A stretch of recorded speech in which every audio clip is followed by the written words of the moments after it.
In the economic domain, women represent on average almost one-third, less really, one-third of managers of EU business, though most countries this percentage is lower.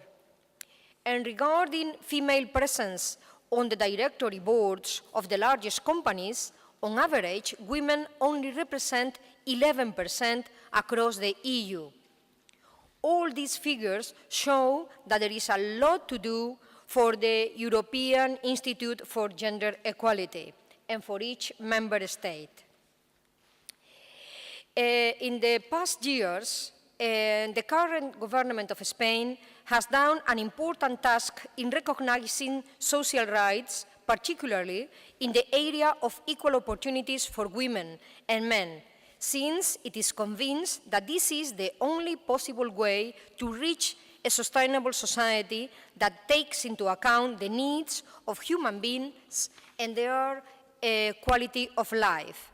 For this, the Spanish presidency of the EU from January 2010 until the end of this month has included among its main aims the reinforcement of the EU values and the approach of Europe to the European citizens. In this field, equality between women and men and the fight against gender violence have been priorities, with a special reference to the value of equality and the principle of no discrimination and tolerance. During these last 6 months, we have celebrated in Spain different events to highlight the most important areas where equality has still to be achieved. I will mention some of them in a chronological order. In January, we started with a meeting of a high-level group on gender mainstreaming. Some of the participants are also here today. In that meeting, we tried to monitor the progress of the strategic plan for gender equality, preparing the 2011-2015 plan. In February, we celebrated in Cádiz, in the south of Spain, the European Forum Beijing Plus 15 to analyze and evaluate the achievement of the strategic objectives and of the measures established within the action areas of the declaration of the Beijing Platform and by the European member states.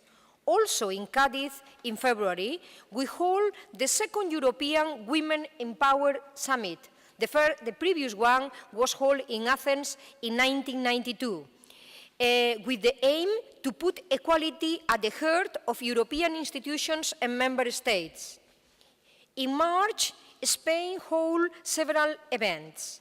First, the technical conference called Gender Equality as a Basis for Growth and Employment, and the informal ministers' meeting for equality that conclude with a trio of the three following presidencies, the trio declaration, which insists that the 2020 strategy must incorporate more gender issues. The 8th of March, the European Council adopted the Council conclusions on the eradication of violence against women in the European Union. In May, we have celebrated an experts' media meeting on equality in the media, reflecting on the important role that media has in achieving real equality between women and men. Let me finish now by declaring that discrimination on the ground of sex destroys the lives of individuals, is detrimental to economy and society as a whole, and undermines support for confidence in the fundamental European value of gender equality and the rule of law. In order to completely eradicate sex discrimination, we must continue to move forward in terms of equal treatment and equal opportunities for all, as well as in recognizing and valuing gender equality as a social asset. The Spanish government, and particularly the Spanish Ministry of Equality, is ready to contribute to all these challenges that the European Institute for Gender Equality is going to confront. Thank you very much for your attention. Muchas gracias. Archu.